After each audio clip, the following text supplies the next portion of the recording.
Good morning class. Today we are going to start with our third chapter of economics, that is money and inflation.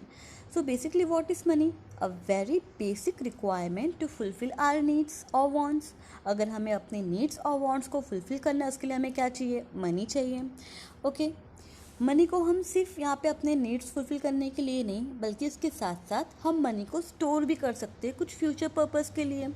तो money हमारे लिए एक storing values भी हो गया. अब देखो पहले के ज़माने में भी जब मनी था ही नहीं उस वक्त भी लोग अपने ज़रूरतें अपने नीड्स को फुलफ़िल करते थे. कैसे? अपने गुड्स को एक्सचेंज करके. पहले के ज़माने में मनी था नहीं तो वो लोग अपना जो प्रोडक्शन करे अपने जो गुड सर्विसेज हो उसको एक्सचेंज करे सामने किसी के गुड और सर्विसेज से. उसे हम क्या बोलते हैं? Barter system. तो ये सिस्टम पहले के ज़माने में बहुत ही फॉलोअप होता था. अब मीनिंग क्या है बार्टर का, पहले हम वो डिस्कस करेंगे. Barter system is a system of exchange where goods or services are directly changed for other good or services without using a medium of exchange such as money. क्या बोला गया है? बार्टर सिस्टम एक ऐसा system है जहाँ पे हम गुड्स और सर्विसेज को एक्सचेंज कर रहे हैं. किससे? With a good and services से ही, जहाँ पे हमने पैसे का यूज़ नहीं किया, जहाँ पे हमने गुड्स और सर्विसेज को एक्सचेंज किया है उसे हम क्या बोलेंगे? Barter system. पर ये सिस्टम है जो ज़्यादा टाइम तक फॉलोअप नहीं हुआ. क्यों नहीं हुआ? पहले के ज़माने के लोग उनके नीड्स बहुत ही लिमिटेड थे, उनके जो वांट्स थे बहुत ही लिमिटेड थे जो आपस में एक्सचेंज में फुलफिल हो जाते थे. बट जैसे जैसे यहाँ पे ह्यूमन पॉपुलेशंस बढ़ता गया वैसे वैसे लोगों के वांट्स डिज़ायर्स भी इंक्रीज़ होती गई और वहाँ कुछ ना कुछ इश्यूज़ क्रिएट हुआ एक्सचेंज करने में. तो उसके बाद से कुछ लिमिटेशन पॉइंट्स आ गए बार्टर सिस्टम के. तो अब क्या है लिमिटेशंस, हम वो डिस्कस कर लेंगे. तो फर्स्ट हमारा क्या है? Problem of mutual adjustment of wants. यहाँ पे हम म्यूचुअली एडजस्टमेंट में प्रॉब्लम क्रिएट. जस्ट लेका एग्जाम्पल कि अगर ए के पास वीट है, ओके, बी के पास घी है एंड सी के पास कुछ अदर प्रोडक्ट्स हैं. ठीक है, अभी ए को ना घी नहीं बल्कि अदर प्रोडक्ट खरीदना है. फॉर एग्जांपल शूज़ क्लोथ लेना होगा उसको. बट बी को वीट चाहिए. इस ए को क्या चाहिए था? Other product. पर बी को ए चाहिए. तो ए किससे चाहेगा एडजस्ट करना? सी से. बट यहाँ पे बी को वीट चाहिए तो यहाँ पे उनका आपसी एडजस्टमेंट नहीं हुआ. तो उससे हम क्या बोलेंगे? Problem of mutual adjustment of want. A को हमें क्या चाहिए था? यहाँ पे क्लोथ वगैरह चाहिए, क्लोथ वाले को घी चाहिए बट घी वाले को यहाँ पे वीट चाहिए. तो यहाँ पे इश्यूज क्रिएट हुआ. तो ये एक प्रॉब्लम हुआ हमारा म्यूचुअल एडजस्टमेंट ऑफ वांट्स का. Now second, difficulty in storing values. Okay, so वहाँ के जब लोग थे उस टाइम के लोग वो अपना मोस्टली एग्रीकल्चर में ज़्यादा काम करते थे. तो उनके जो प्रोडक्ट्स थे वो बहुत अबंडेंट वो लोग ग्रो करते थे. तभी उनका प्रोडक्शन तो हो गया, उन्होंने अपने लिमिटेड प्रोडक्ट को एक्सचेंज भी कर लिया. जितना उनको चाहिए, जो सपोज़ कि क्लोथ चाहिए, शूज़ चाहिए, जो भी चाहिए उन्होंने एक्सचेंज कर गया. और जो बाकी बचा है प्रोडक्ट को उनको स्टोर करना पड़ा लंबे टाइम तक. उस टाइम क्या हमारे पास स्टोरिंग का प्रॉपर यहाँ पे वेयर हाउसिंग भी नहीं था उस टाइम, तो चीज़ें ख़राब होने का चांसेस भी था. तो ये भी प्रॉब्लम में आया कि अगर हमारा प्रोडक्ट तो है पर स्टोर कैसे करें. ठीक है, नाउ थर्ड हमारा क्या है? Problem of measurement of values. Okay, so measurement में क्या इशू आया था? अभी देखो अगर हमें वीट और राइस को एक्सचेंज करना है, फॉर एग्जांपल 5 kg, 10 kg या 20 kg, तो वहाँ पे वो इजीली एक्सचेंज कर सकते. बट अगर वही एक्सचेंज वैल्यू ज़्यादा हो जाए, फॉर एग्जांपल कुंटल, अगर मुझे 1 कुंटल वीट एक्सचेंज करना है घी से तो मुझे कितना घी यहाँ पे मुझे मिलेगा उसके रिस्पॉन्स में, या मुझे 1 कुंटल परचेज़ करना है तो मुझे अपना कितना घी वहाँ पे देना होगा, या मुझे कितने क्लोथ्स देने होंगे. तो वहाँ पे प्रॉब्लम अराइज होना स्टार्ट हो गया. तो ये 3 लिमिटेशन से हमारे बार्टर सिस्टम के. क्लियर है आपको? Okay, so next topic, origin and development of the concept of money. अब मनी का इवोल्यूशन कैसे हुआ वो देख लेंगे. एज वी ऑल नो पहले के ज़माने में बार्टर सिस्टम बहुत फॉलोअप हुआ था. वहाँ पे हम लोग गुड्स को एक्सचेंज किए तो हमारा क्या था? कॉमोडिटीज़ मनी तो चल रहा था. पर जैसे ही पॉपुलेशंस बढ़ते गए लोगों के डिज़ायरनेस भी बढ़ते गए तो वहाँ पे कुछ ना कुछ इश्यूज़ क्रिएट हुआ एक्सचेंजिंग में. तो उसके बाद लोग ने क्या किया? अपने प्रोडक्ट्स को से परचेज़ किया एनिमल्स से. With the help of animals को परचेज सेल करते थे. मतलब फॉर एग्जांपल अगर मुझे 1 कुंटल वीट चाहिए तो मैं अपने कुछ कैमल्स या हॉर्स उनको दे दूँ, उसके एक्सचेंज में उनके क्रॉप ले लूँ, या अपने जो एनिमल्स है यहाँ पे स्टोर रखूँ. फॉर अ फ्यूचर पर्पज़ के लिए, ठीक है। बट एनिमल भी आगे तक नहीं चला, क्यों? क्योंकि एनिमल भी एक मॉर्टल है, ठीक है। वो भी बीमार पड़ जाए, कभी ये डेथ हो जाए किसी एनिमल की, तो उससे क्या हुआ, तो हमारा लॉस हो जाए, तो उस वक्त भी ये जो एप्लीकेबल आगे तक नहीं हुआ। उसके बाद आया मिनरल स्टोन्स, जब वहाँ पे किंगडम, छोटे मोटे किंगडम से पहले के ज़माने में बहुत ही ज़्यादा उस वक्त हमारे यहाँ किंग्स वगैरह थे, ठीक है। हर लिमिटेड एरिया के एक किंग, ठीक। तो वहाँ पे वो लोग ने स्टोन का एक्सचेंज करना स्टार्ट किया, बट वहाँ पे भी एक लिमिटेशन आया कि अगर इस मतलब किंगडम में ये किंग ये चल रहा है स्टोन, तो आगे नेक्स्ट किंगडम में तो ये नहीं चलेगा, तो ये भी कहीं ना कहीं आगे नहीं चला। मतलब मिनरल स्टोन जाओ जिस किंगडम का है वहाँ का उनका स्टोन अलग था, अलग किंगडम का अलग स्टोन, अलग जो मिनरल्स था, ठीक है। तो you can say metal coins, तो उसमें भी इश्यूज क्रिएट हुआ। तो उसके बाद with the help of central government paper money का इन्वेंशन हुआ। समझ में आया? पहले क्या था, कॉमोडिटी मनी, उसके बाद एनिमल हुआ, उसके बाद ये भी ज़्यादा टाइम चला नहीं, तो हमने फिर क्या किया यहाँ पे मिनरल स्टोन, मतलब कि मेटल्स का यहाँ पे यूज़ हुआ, मेटल कॉइन का। उसके बाद फाइनली हमारे पास क्या आया, पेपर मनी। क्लियर है आपको? ओके, सो नाउ हम मीनिंग देखेंगे मनी का। Now meaning of money according to Marshall, money is that medium which is used as a mean of exchange without any doubt or investigation regardless of time or place. Marshall ने क्या दिया money का definition, एक ऐसा medium जिसको हम exchange कर सकते हैं बिना कोई डाउट या इन्वेस्टिगेशन के, इन्वेस्टिगेशन में कोई भी जगह कोई भी प्लेस पे, ठीक है। तो वो हमारा क्या है, मनी है। इसके अलावा और भी डेफिनेशंस दी हुई है आपको, जो आपको इजी लगे आप वो फॉलो अप कीजिएगा। ओके, अब हम देखेंगे मनी के फंक्शंस क्या हैं। अभी आप देखना जो फंक्शन मनी के है वो कहीं ना कहीं लिमिटेशन था हमारे बार्टर सिस्टम का। वहाँ पे सिस्टम में क्या था हमारा, first limitation problem of mutual adjustment of want. हम यहाँ पे म्यूचुअली एडजस्टमेंट नहीं कर सके, क्योंकि ए को कुछ सी प्रोडक्ट चाहिए, सी को भी प्रोडक्ट चाहिए, इश्यूज क्रिएट हुआ था। बट यहाँ पे क्या बोला गया है, money as a medium of exchange. Money से हम कोई भी प्रोडक्ट ईजिली एक्सचेंज कर सकते हैं, है ना। अगर हर चीज़ की कीमत अगर सेट है, वैल्यू सेट है, तो हम इजीली उसे एक्सचेंज कर सकते हैं। तो हमारा पहला यहाँ पे हो गया money as a medium of exchange. Now second, money as a store of value, जो कि लिमिटेशन था हमारे बार्टर सिस्टम का कि डिफ़िकल्टी होती है हमारे स्टोरिंग वैल्यूज़ में।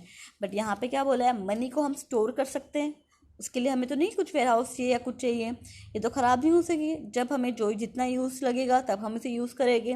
तो मनी को बोला गया है कि मनी को as a store of value, उसको हम फ्यूचर पर्पज़ के लिए भी स्टोर कर सकते। क्लियर है?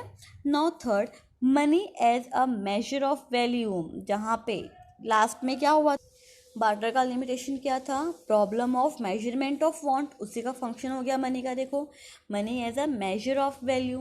अभी क्या बोला गया है, पहले के टाइम पे क्या था, थोड़ा मोड़ा एक्सचेंज किया तो वो हो गया, बट जैसे ही क्वांटिटी बढ़ती गई तो वहाँ पे प्रॉब्लम क्रिएट होने लगा कि कितना वैल्यू रहेगा उस प्रोडक्ट का, वो गुड्स का। तो अगर वो उसकी हमने अगर वैल्यू डिटरमाइन कर दिया है कि इतने वैल्यू का है, तो वो ईजी हो जाएगा मेजर करने के लिए, चाहे मुझे 1 kg चाहिए या मुझे 1 क्विंटल चाहिए। तो यही बोला गया है कि money as a measure of value. हम प्रोडक्ट को यहाँ पे प्रॉपर मेजर भी कर सकते हैं, वो कितने का, उसकी वैल्यू कितनी है, इसको हम यहाँ पे डिटरमाइन कर सकते हैं। क्लियर है? तो ये आपका फंक्शन ऑफ मनी। अब हम टाइप्स ऑफ मनी देख लेंगे। तो टाइप्स, पहला हमारा कौन सा आएगा, कॉमोडिटी मनी। उसके बाद क्या आया हमारा, animal money, and then metal money, mineral stone जो हमारे पास थे वो। उसके बाद paper money, then plastic money, जैसे एटीएम वगैरह हो गया, क्रेडिट कार्ड्स हो गया, डेबिट कार्ड्स, ये सब आपके क्या हो गए, प्लास्टिक मनी हो गए। अब नाउअडे बैंकिंग मनी, इन शॉर्ट हम बोलते हैं इनविजिबल, और you can say E money, जहाँ हम बैंकिंग के थ्रू ही ट्रांजेक्शन्स कर लेते हैं। तो ये है various types of money. Okay, so next, अब तक हमने जो भी देखा वो था मनी के बारे में। अब हम सब टॉपिक यहाँ पे डिस्कस करेंगे, वो है इन्फ्लेशन का। नाउ इन्फ्लेशन होता क्या है, पहले उसका मीनिंग देख लेंगे शॉर्ट में। In a simple sense, inflation means a rise in the general price level. Generally people consider inflation to be a rise in the price of goods and services, but economics give a clear meaning of inflation.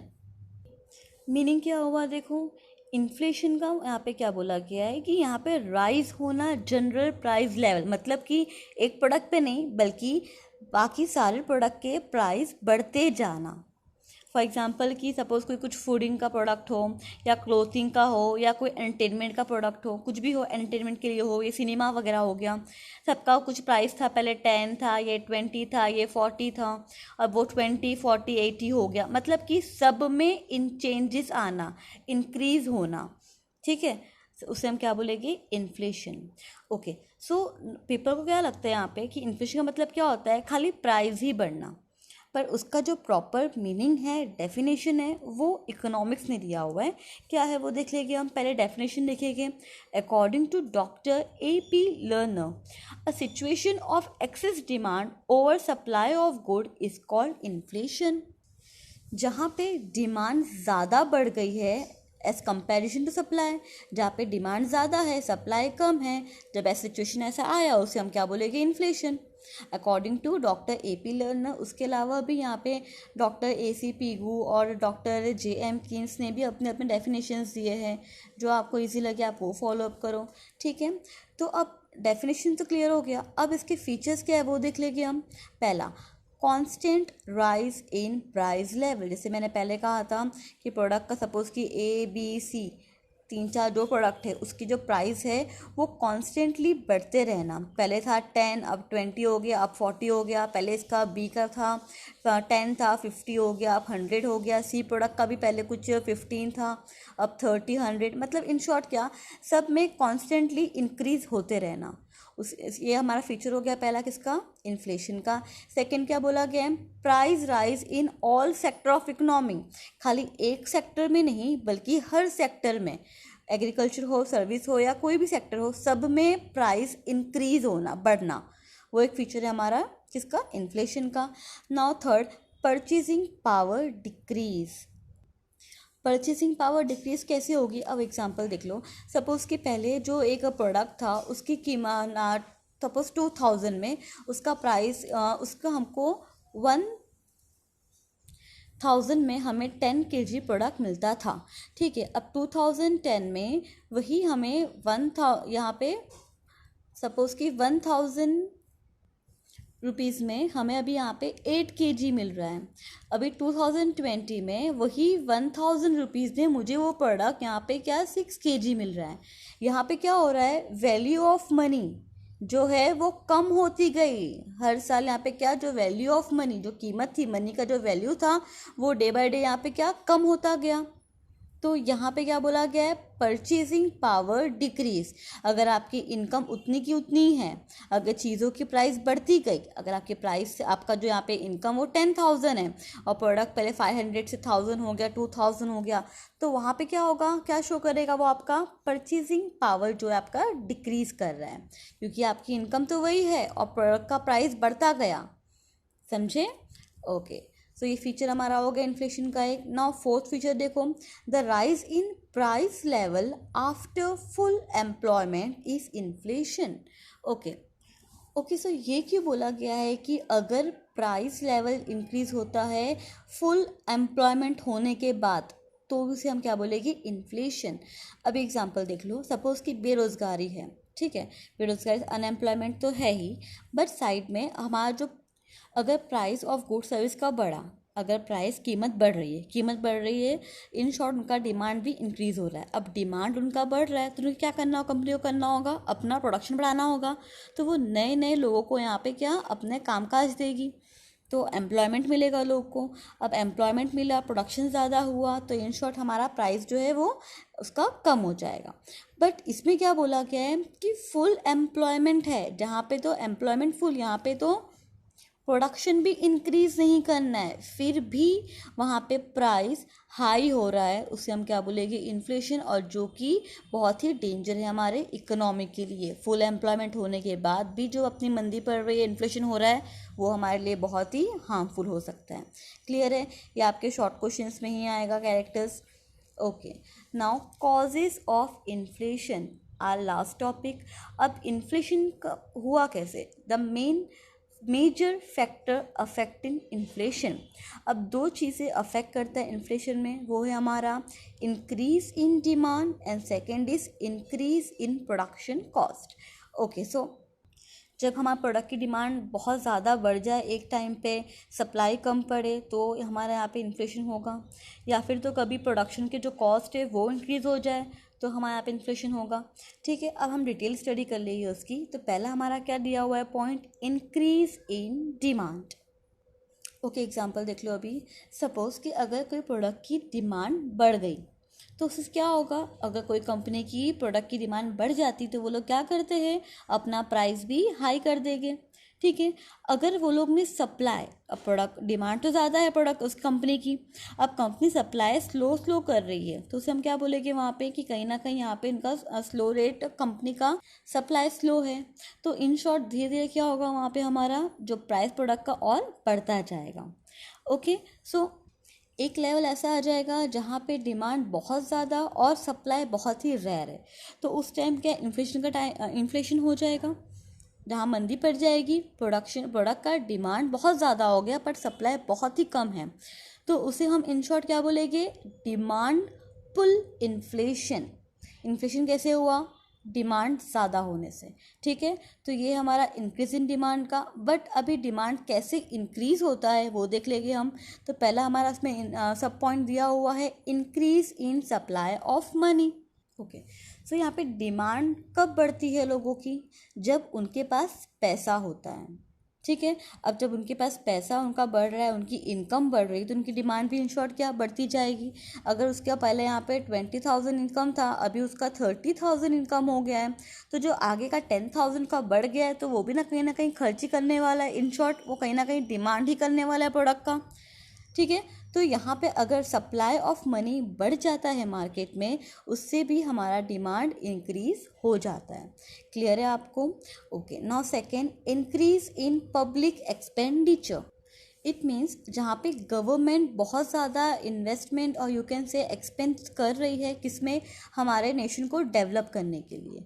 अब develop या infra को strong करने के लिए वो कहीं ना कहीं अपने पैसे बहुत डाल रही है नेशन में, और क्या होगा, इकोनॉमी में पैसा बढ़ जाएगा। जब पैसा बढ़ जाएगा तो इन शॉर्ट क्या होगा, हमारा डिमांड यहाँ पे इंक्रीज हो जाएगा। तो वही बोला गया है कि इंक्रीज इन पब्लिक एक्सपेंडिचर। जब गवर्नमेंट ने पब्लिक एक्सपेंडिचर्स में ज़्यादा यहाँ पे खर्चा करना स्टार्ट कर दिया तो उससे इन शॉर्ट क्या होगा, हमारी डिमांड भी बढ़ती जाएगी। नाउ थर्ड हमारा दिया हुआ है ओवर पॉपुलेशन। इन इंडिया हर साल यहाँ पे 2% हमारा इंक्रीज़ होता है पॉपुलेशन में। अभी देखो, जितने पॉपुलेशन उतनी उनकी डिमांड, उनको अपने बेसिक रिक्वायरमेंट फुलफिल करने हैं तो उनके उतने डिमांड्स हो गए, तो वो डिमांड के लिए उनको उनके गुड्स चाहिए। अब सप्लाई कम हो गया, पॉपुलेशन ज़्यादा है, तो वो कहीं ना कहीं मैच नहीं हो रहा है। तो वही बोला गया है यहाँ पे कि इंक्रीज़ कर रहा है डिमांड को।